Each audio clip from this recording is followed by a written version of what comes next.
Thiruvananthapuram Kallambalam നാവായിക്കുളത്ത് 10ാം class വിദ്യാർത്ഥിനി തൂങ്ങി മരിച്ച കേസിൽ ആൺ സുഹൃത്ത് കസ്റ്റഡിയിൽ.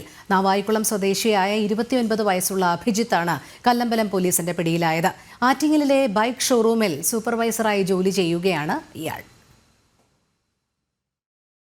Chavarcode mother India higher secondary സ്കൂളിലെ 10ാം ക്ലാസ് വിദ്യാർത്ഥിനിയായ ഗ്രീഷ്മയാണ് വീട്ടിലെ കിടപ്പുമുറിയിൽ കഴിഞ്ഞ ദിവസം തൂങ്ങി മരിച്ച നിലയിൽ കണ്ടെത്തിയത്. പെൺകുട്ടിയുടെ ഫോൺ പരിശോധിച്ചതിൽ നിന്നും സംശയം തോന്നിയതിനെ തുടർന്നാണ് സമീപവാസിയെ പോലീസ് കസ്റ്റഡിയിലെടുത്തത്. 29 വയസ്സുള്ള അഭിജിത്താണ് കല്ലമ്പലം പോലീസിന്റെ കസ്റ്റഡിയിലുള്ളത്. ആറ്റിങ്ങലിലെ ബൈക്ക് ഷോറൂമിൽ സൂപ്പർവൈസറായി ജോലി ചെയ്യുകയായിരുന്നു അഭിജിത്ത്. പെൺകുട്ടിയെ യുവാവ് പീഡനത്തിന് ഇരയാക്കിയിട്ടുണ്ടെന്ന് പോലീസ് പറഞ്ഞു. ഇന്നലെ ഉച്ചയ്ക്ക് 2:00ഓടെയായിരുന്നു സംഭവം.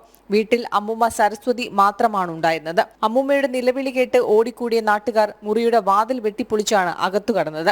ഷോൾ കൊണ്ട് കുരുക്കിട്ട് ഫാനിൽ നൂങ്ങിയ നിലയിലായിരുന്ന ഗ്രീഷ്മയെ പാരിപ്പള്ളി മെഡിക്കൽ കോളേജ് ആശുപത്രിയിൽ എത്തിച്ചെങ്കിലും ജീവൻ രക്ഷിക്കാനായില്ല. പരേതനായ ഗിരീഷിന്റെയും നാവായിക്കുളം പഞ്ചായത്ത് ക്ലർക്കായ സിന്ധുവിന്റെയും ഏക മകളാണ് ഗ്രീഷ്മ.